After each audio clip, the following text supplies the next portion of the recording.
हम देखने वाले हैं प्रश्न 1 का 8वां वाला प्रश्न। तो चलिए देखते हैं।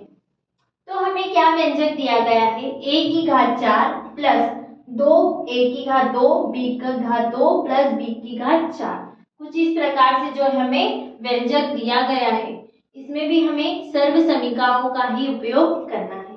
तो देखो, a की घात 4 को हम क्या लिख सकते हैं, a की घात 4 को क्या हम a का वर्ग का होल वर्ग लिख सकते हैं। क्या ऐसा लिख सकते, ये बात समझ में आई या नहीं।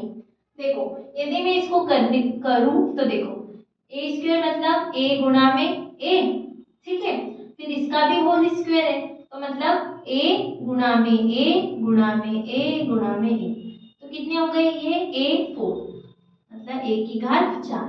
तो मतलब मैं इसको इस प्रकार से भी लिख सकती हूँ। अब समझ में आया, मैंने इसको इस प्रकार से लिखा, फिर मैंने इसको करके दिखाया कि ये मैंने क्यों लिखा है कि a का स्क्वायर मतलब ये स्क्वायर, फिर इसका भी होल स्क्वायर मतलब इसका स्क्वायर, मतलब ये 2 बार है तो ये 2 बार, ठीक है। तो मतलब a की घात कितनी हो गई 4, तो मतलब a की घात 4 को हम क्या लिख सकते हैं, a की घात 2 की होल घात 2, ऐसे ही लिख सकते हैं, ठीक है। फिर इधर b, अब b की घात भी 4 है, तो क्या मैं b की घात 2 की घात 2 लिख सकती हूँ, क्योंकि ये भी 4 है। अब इसको यदि करके देखें तो b गुणा में b की घात 2, अब इसकी भी घात 2 हो गई, तो मतलब b गुणा में b गुणा में b, ये कितने b है 4, तो b की घात 4। अब देखो ये फिर से वही आ गया, तो मतलब हम इसको ये लिख सकते हैं, ठीक है। तो b की घात 4 को क्या लिखेंगे, b की घात 2 की होल घात 2। समझ में आया। अब देखो यहाँ क्या है, 2 a का स्क्वायर b का स्क्वायर, 2a का स्क्वायर b का स्क्वायर, मतलब कि क्या, a स्क्वायर हमारा क्या है ये a, और b का स्क्वायर मतलब ये b, ठीक है। तो इसको तो ऐसा ही रहने देंगे, तो 2a का स्क्वायर b का स्क्वायर। समझ में आया। अब सर्व समीकरण क्या होती है, देखो a प्लस b का होल स्क्वायर की सर्व समीकरण क्या होती है, a का square plus 2ab plus b का स्क्वायर, यही होती है ना।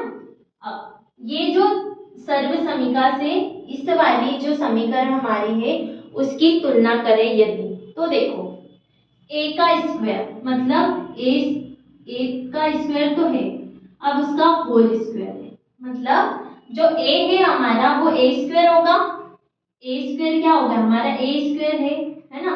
ये जो घात है ये वाली घात है, ठीक है, ये घात ये बाहर रखी, ठीक है। वैसे ही b स्क्वायर क्या हो गया हमारा b, अब इसकी जो घात 2 है वो ये वाली घात है, ठीक है। तो b का मान b स्क्वायर हो गया और a का मान a स्क्वायर हो गया, ठीक है। अब देखो 2ab है तो 2, और a क्या माना है हमने a स्क्वायर, तो a स्क्वायर, b क्या माना है b स्क्वायर, तो b स्क्वायर। समझ में आई बात। देखो a को हमने क्या मान लिया a स्क्वायर और b को हमने मान लिया b स्क्वायर, ठीक है।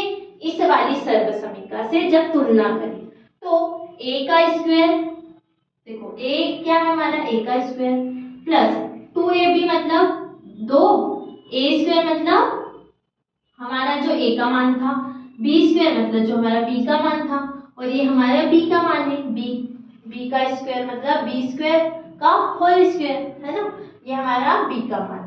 तो a का मान है a स्क्वायर, b का मान है b स्क्वायर। तो मतलब हम जब इस समीकरण को ये लिख सकते हैं, तो हमारी समीकरण क्या है, ये हमारी समीकरण है। तो क्या हम इसको a का स्क्वायर प्लस b का स्क्वायर का होल वर्ग लिख सकते हैं, बिल्कुल, क्योंकि ये ऐसा होता है, ठीक है। तो हमने भी इसको क्या लिख दिया, a का स्क्वायर प्लस b का होल स्क्वायर, ठीक है। तो ये हो गया हमारा उत्तर, ठीक है। समझ में आया प्रश्न 8 किस प्रकार से करना था, ठीक है। गुणनखंड ही करना था, तो सबसे पहले इस प्रकार से जो है हमने लिखा, फिर यहाँ पे रखा और हमने देखा कि ये सर्व समीकरण जैसा ही है, तो हमने तुलना कर ली और ए और बी के मान निकाल के इसको इस तरीके से जो है लिख दिया। ठीक है, तो ये था हमारा प्रश्न 1 का 8वां प्रश्न। ठीक है, तो हमने अब कर लिए प्रश्न 1 के सभी प्रश्न। अब हम देखेंगे प्रश्न नंबर 2। तब तक के लिए थैंक यू।